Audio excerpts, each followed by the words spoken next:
mateys! Wait, what? For some reason, when I think Star Tropics, I think pirates. Why pirates? There's no pirates. Because you're always, like, every transition is in the subsea, Yeah, where but you're on the water. Yeah, but you're shipwrecked, and it has nothing to do with pirates. Ships. It was the best I could think. You think of a fucking opening for once. Okay. Exactly, you got nothing. Hold on. Alright, here we go. Here, watch this shit. Watch the wind up. Here we go. Here comes the pitch. Huh? Huh? Am I gonna go down looking? Huh? Stop it. Are you knocking it out of the park? Actually, you got it. Bam! Baseball. Because Mikey uses a baseball bat. He was an ace fucking pitcher. He was an ace fucking pitcher. 14 years old. He was a star baseball player on his team. Of the CYC. Mikey Jones. Motherfuck. We're of course talking about Star Tropics. What? How did you do that? Actually, it was a pretty good segue. That was. I'm glad you saw where I was going with that. You are goddamn lucky I was. I'm not gonna lie. It wasn't planned. Yeah, I know it wasn't. So anyways, yeah, Star Tropics. You play as 14-year-old Mikey Jones, who is in search of his lost uncle. Dr. J. Dr. J. Dr. Jones. What is going on with your bottle? It's crying. Don't drink me! It's like the music from Kid Clown. It just hurts. Yeah. But anyways, yeah, this game is fantastic. I think it's actually one of the better known titles on the system. Absolutely. Although that is no doubt in part because it was actually developed and published by Nintendo. Straight up Nintendo as fuck, man. It was a straight up Nintendo game, which I do find it very funny because the overworld level of the game is very reminiscent of like Legend of Zelda and Dragon Warrior. It reminded me a lot of Dragon Warrior, Yeah. which I think was the draw to me when I was a kid. Mm-hmm. I loved seeing like the Dragon Warrior type thing, but then the transition into like the Zelda-esque sequences in the dungeons and stuff. Which, if I'm not mistaken, Dragon Warrior and Star Tropics came out in the same year, actually 1990. Oh. Yep. So yeah, this was 1990, obviously, as you just said. Yep. Mikey Jones, searching for your uncle. There was how many chapters? There was 8 chapters total. And they were not short, my friend. Well, some were shorter than others, but That's yes, true. there was, I think it was like chapter 5 and 6, 6 in general. 6 was a long one. Actually, Yeah. 7 was really long too. And then 8 actually is literally just the end. That's so true. it doesn't actually count as a playable chapter. But yeah, there's 8 chapters. You get 3 lives in the game, but you get unlimited continues. Unlimited. And there is a, there's a save feature. Yeah, there's battery backup, because you can save it. That's right, there was. You can save it not only in between chapters, but after you beat a level, it'll automatically save your progress if you make it through like a dungeon. Yeah. I mean, you start with a yo-yo as a weapon, because he's an ace pitcher, so for some reason they think a yo-yo is perfect. Yo-yo. And I remember as a kid having a yo-yo ball. God, this is going to date me back. Yo-yo ball, man, it was an automatic yo-yo. You flicked it down and the fucking thing came back up. Always came back I to you. threw that fucker, like, I thought I was Mikey Jones. Like a flick! I hit my brother in the forehead. I was like, take that, bitch! Alright, maybe I didn't say that. I might have. Around this time. Hey, what are you doing? I'm sorry, I thought you were an Octorok. Thought you were an octopus. Sorry. And I got hit. Did you say it just like that? I thought you were an octopus. No. I didn't quite have the snarky sense of humor at 6 years old. Sorry, brother. I thought you was an octopus. I'm sorry. Dowie. What is this, fucking Yodoi? Well, that's what you're sounding like. Yeah. But you get a lot of weapons. The yo-yo, you get a baseball bat, you get fucking Mr. Frosty or something. Yeah. I mean, yeah, you could freeze the water. You get baseballs. You even get upgrades to your yo-yo as well too throughout the game, which was health based. It was based on how much health you had. It was based on health. Which, thank God, in the Terrible sequel idea. they changed that. Thank you. There was a weapon that did that, but it was a separate item. Mm-hmm. So you always had like your. I think in that one you used like knives and swords and shit, but then you also had a force shot. Mm-hmm. Which that was what upgraded with your health. Yeah. cool. Yeah. Because that made That this was game a fucking nightmare. It made it a lot harder because it's almost like it punished you for like the worse you were doing, the worse you were going to do, and it punished you for doing bad. Oh yes. So because yeah, late game things take a lot of hits, and you do not have the reach to hit them. no, And they move so fast that your little yo-yo is not going to kill them by the time they hit you. And oh my god, you take a lot of damage. they do. So we will get into difficulty. I personally... I want to see what you give this game for difficulty. See, I completely forgot that you had a save feature. And a password. There it was a password, but No, you had a it's a save save feature. feature. But you also had a limit continues. It doesn't make the game any easier, But though. even with the continues... You do remember it was that. Zelda. You do remember that 7th chapter, though, right? Like yes. In the spaceship and stuff like that? Yeah. And I remember you only started with, like, 4 or 5 hearts on a... Like, when you came back to life. Mm-hmm. I gave this game a 7. This game's hard as fuck. It's very long. While the enemies themselves are not outright difficult, a lot of them can take a lot of hits. And not only that, you do not have the reach to make it happen, Captain. So, the controls, I think, are the biggest failure of this game. Not being able to move in all 8 directions, you're confined to that grid, is what, to me, hurts this game. And what adds to the difficulty. They rectified this in 2, where you can move in all 8, and it makes it a lot simpler. But to me, I mean, just attacking in general is where this game hurts. And I think where a lot of the difficulty in this comes from, especially in that 7th chapter. When I think you start, it's kind of like Zelda health bar, where you have 16 hearts, I believe? You can have up to 20 in this one. 20 hearts. Yeah. Who cares? Didn't fucking matter. Yeah. Those enemies in that level are taking away 4 or 5 apiece per hit. So, I mean, you get 3 or 4 hits, and they move so fast. That spaceship in the 7th chapter is a fucking disaster. So, to me, the game felt like a 7. Ironically enough, I gave it a 7 as well, too, for difficulty. Really? I did. Wow. I did. This game was a 7 because it was tough. It really... It is an extremely long game. I don't think that necessarily I would initially give the controls, like I wouldn't add those to the difficulty of the game, because I think the game is just difficult in its own right. Think so? Like you said, some of the enemies take a lot of hits, and they do a good job of kind of getting you used to what it is that you're going to be fighting.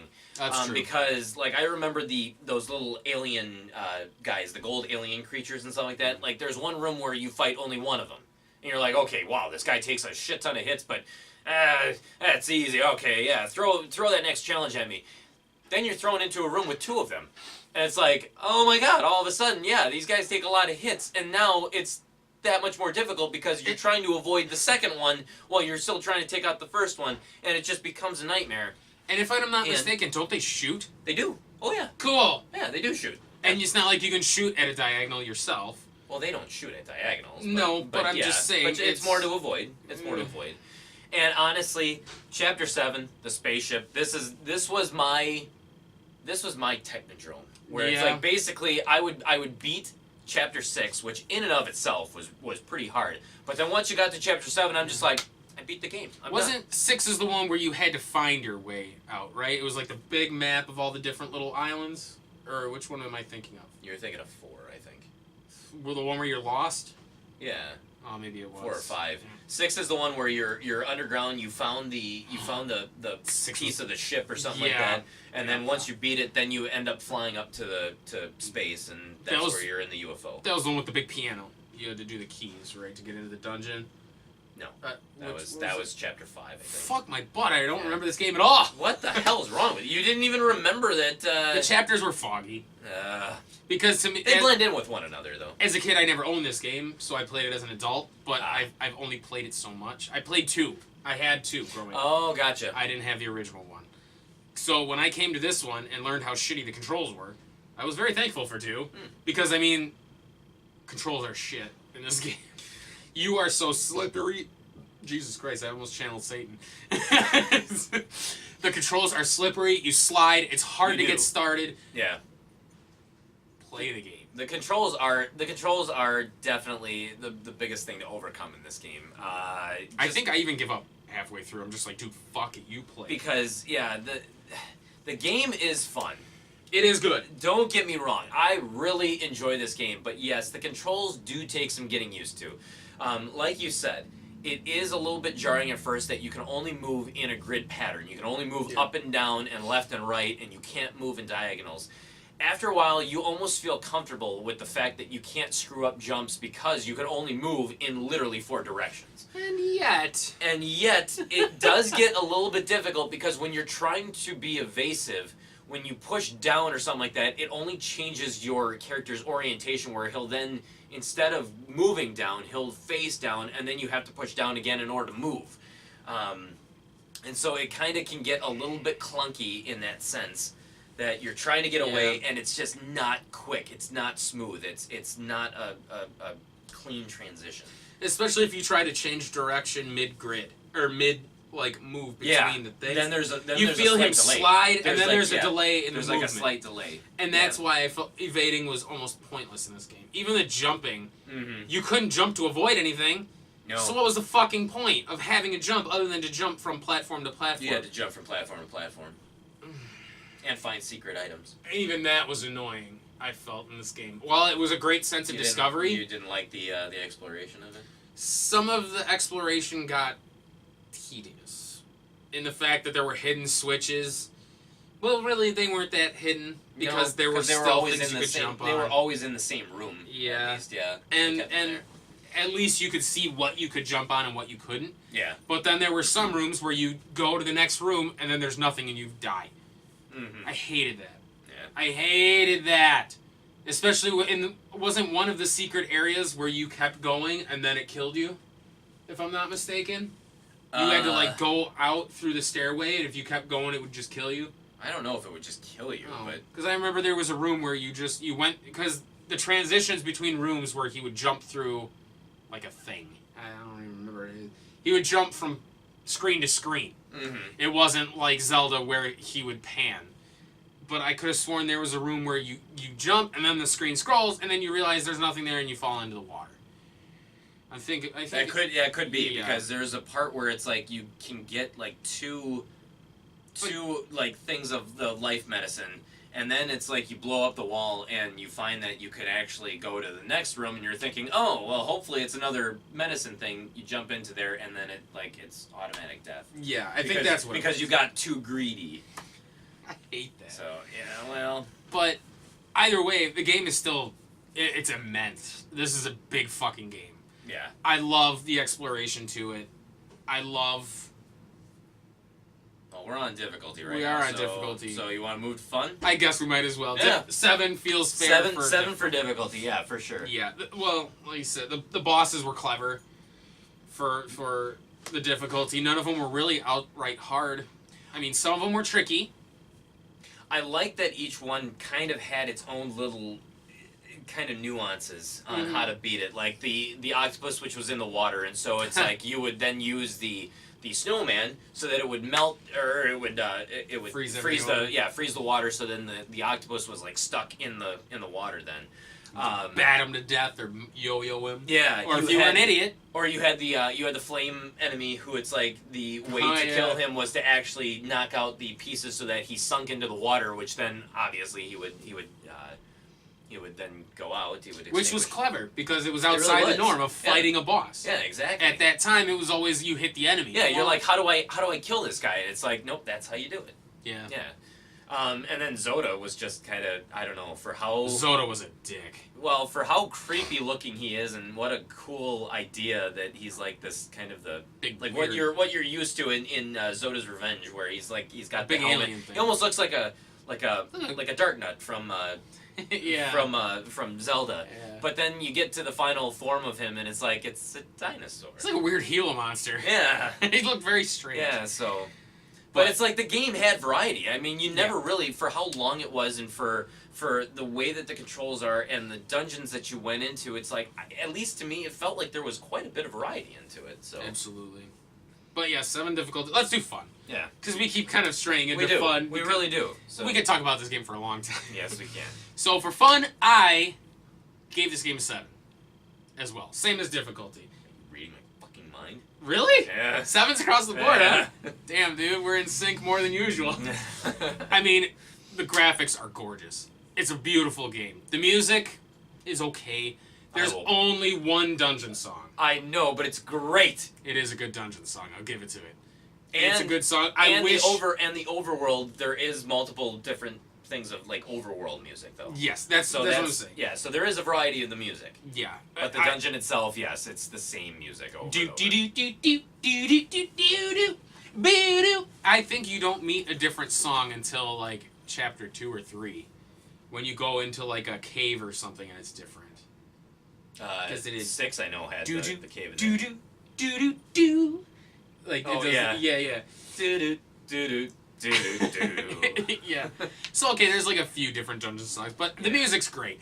I love the overworld idea. Like the searching of the town is fun, and getting like the health upgrades and things. It was very clever.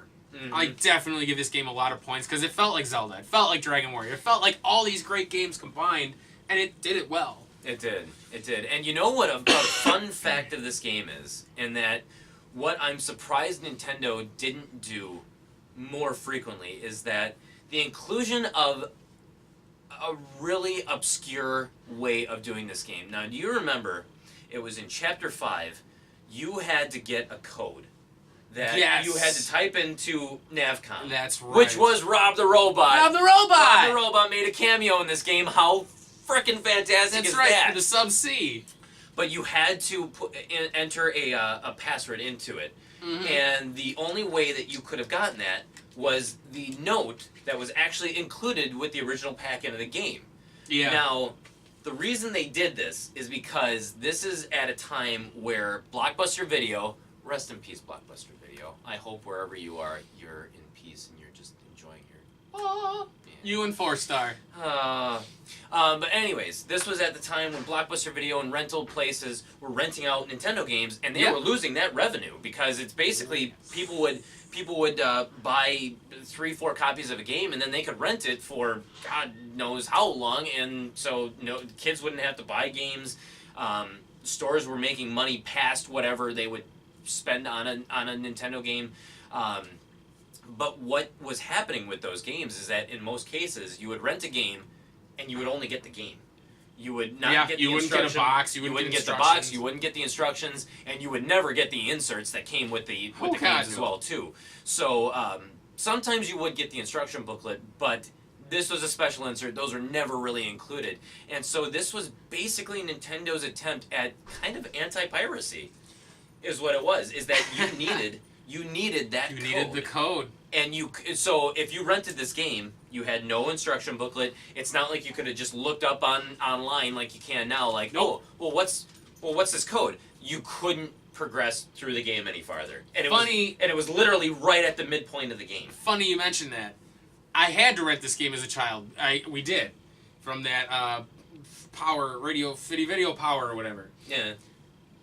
We could only make it to that point. Because we didn't have the note. We had no idea what the fucking password is for the sub-C to progress. I think Nintendo Power had it.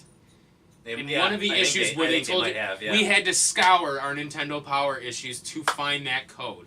So it was super clever, but I remember it was super fucking irritating. Yeah. That as a kid you couldn't. Because as a kid you didn't realize that that's what they were doing. That's what they were trying to. That's what they were trying to combat. Is that. Yeah. We didn't want you guys to rent this game. Like you want the game, you want the full game. You go out and buy it, and you have access to the code then. Yeah, but I think we showed it in our playthrough. But Paul has the note. I do. So you would have. There was a note in the thing from Dr. J. He told you the background of the story. He told you what you were doing. He says, come visit me at this island or whatever, and you start the game and you're on this island looking for him, and that's how it all starts. Well, if you dip the note in water, it would reveal a code on it.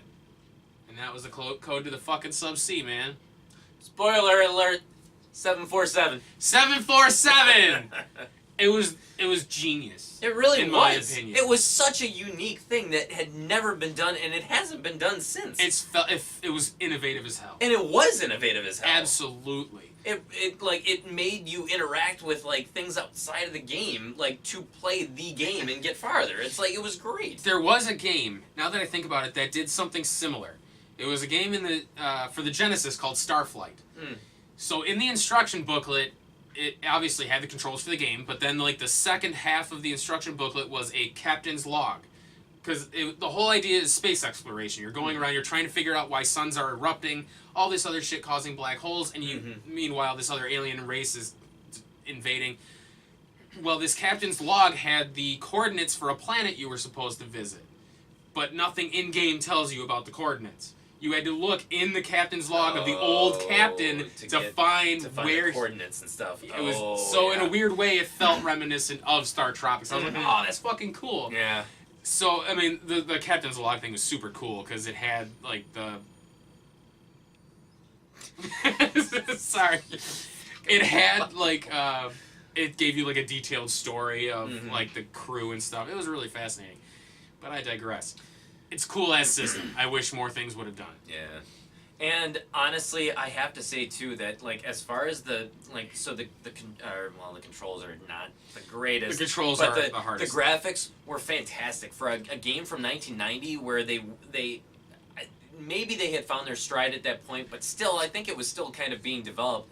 To have the graphics that they did for this game, it was fantastic. The music I really did like, and honestly, the game had personality. It did. Mikey himself, like there was jokes, there was in-jokes. Mikey had such a great personality and just like he was just a funny, typical like kid.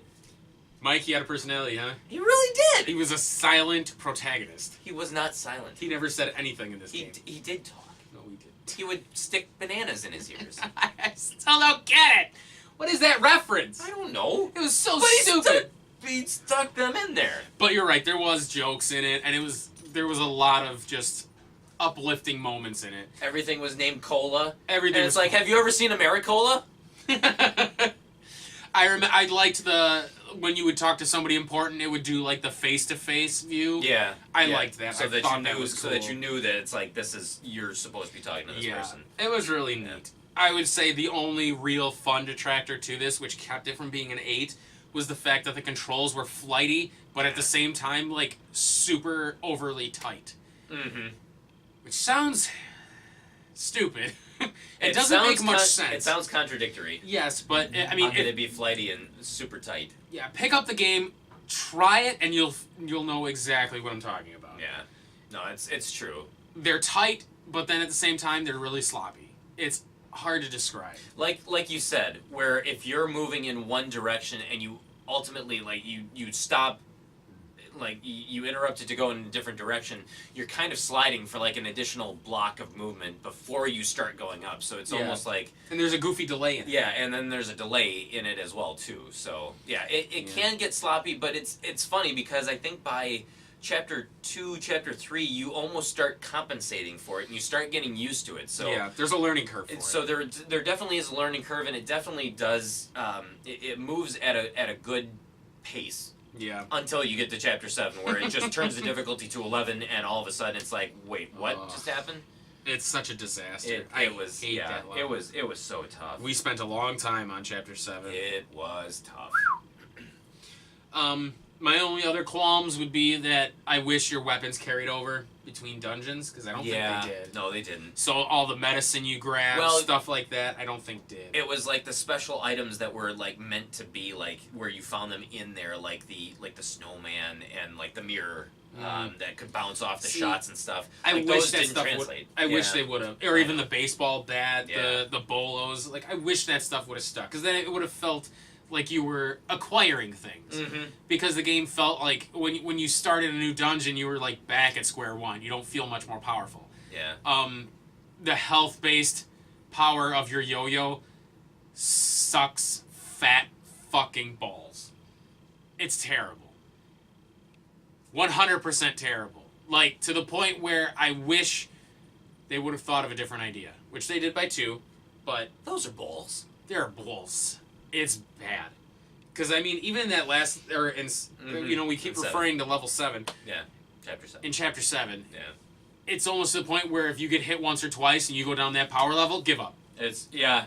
No, we found ourselves doing that a lot so that and I don't think that this is, I think this was intentional, is that in the beginning of Chapter 7, there is what you'll find is like a life medicine power up, like a pickup, where it automatically fills up all of your life, and then it slowly goes down to I think it doesn't go down all the way, but it goes down to like it drains like the next 4 hearts or 5 hearts. So it's like we felt like, okay, we have at least a chance, but we found ourselves for the first time in this game more so running away from enemies than actually facing them head on, which is what you had been doing the entire time, is clearing out rooms, clearing out every enemy in there, because then that may open up a path. That's right. But then in this case, it's like we were just running away from everything because everything hurt you so badly. And the spaceship was one big maze. It was. I mean, there were teleporters that warped you to other areas. Yeah. I mean, Chapter 7 was a disaster. Yeah. Clever. I'll definitely give it to it. Oh, yeah, no. It's fucking awesome. Definitely was. From a design aspect, it's genius. Mm-hmm. But it's brutal. And the boss where you have to take out like that whatever that engine thing is, where it's like it kind of heals itself, so you constantly have to be attacking it, otherwise it'll restore itself. Like that was unique. What a fucking that was so good. It was the Technodrome all over again. I told you. TMNT, man. I told you. Fuck. But yeah, definitely a solid 7. So definitely a 7. It's definitely no Legend of Zelda, but at the same time, this was a fantastic game. And I'm surprised that it took them 4 years to make a sequel to this game, because I think it really was at the time. It was really well. Really well received. Absolutely, this was. I remember a lot of people were talking about Star Tropics. It was on. It was a lead. Or it was like a cover story on one of the issues of Nintendo Power. Yeah, there was the I bird. remember that. There was the bird on the cover. Yeah, it was like issue 18 or something like that. Maybe, or like in the 20s, maybe 20 or 21. If I'm not mistaken, Star Tropics is on the NES Classic too, correct? It is. It is. So I mean, it's got to be good then. Yeah, it's definitely. it was definitely a well-received game back then, and I still think that it holds up today. Oh, absolutely. So. It's still a fun title. Yeah.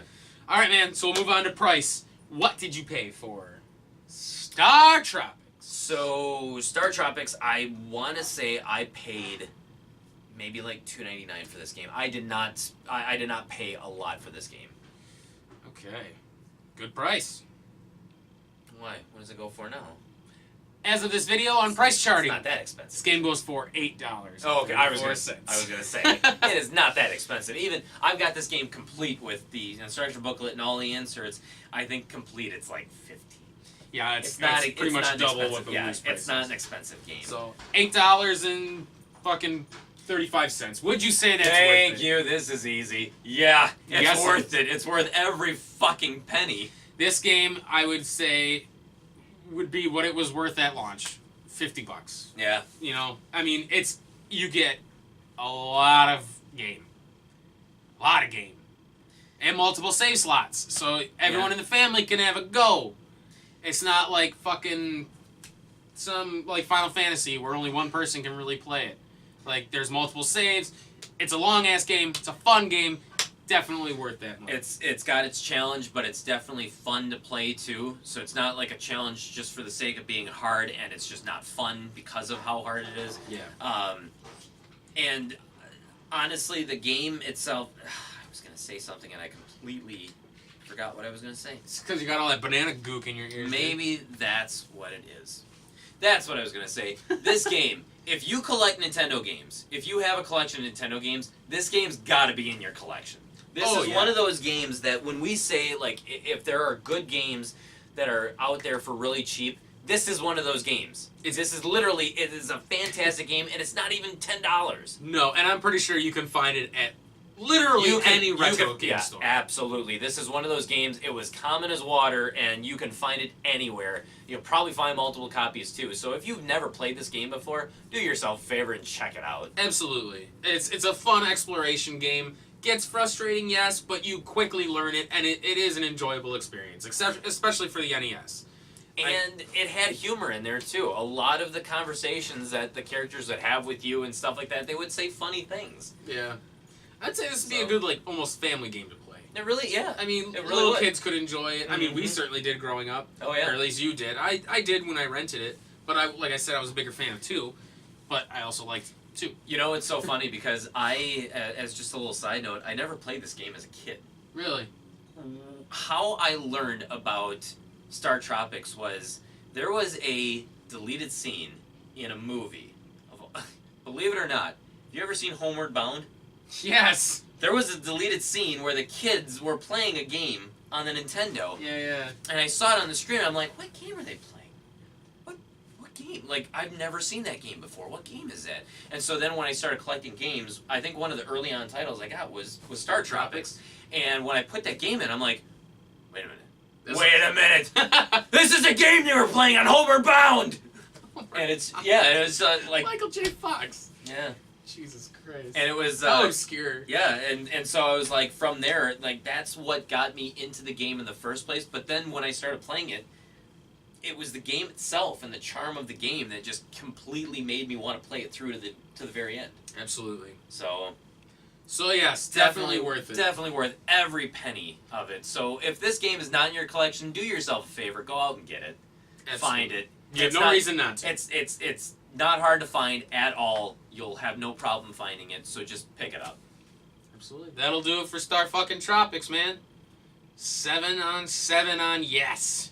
7 difficulty, 7 fun. Yes, it's worth it. And with a cameo by Rob the Robot, everybody's favorite robotic buddy. Where can you go wrong? Fucking Roberto the Robot. We should use Rob sometime soon. I want to. I love Rob.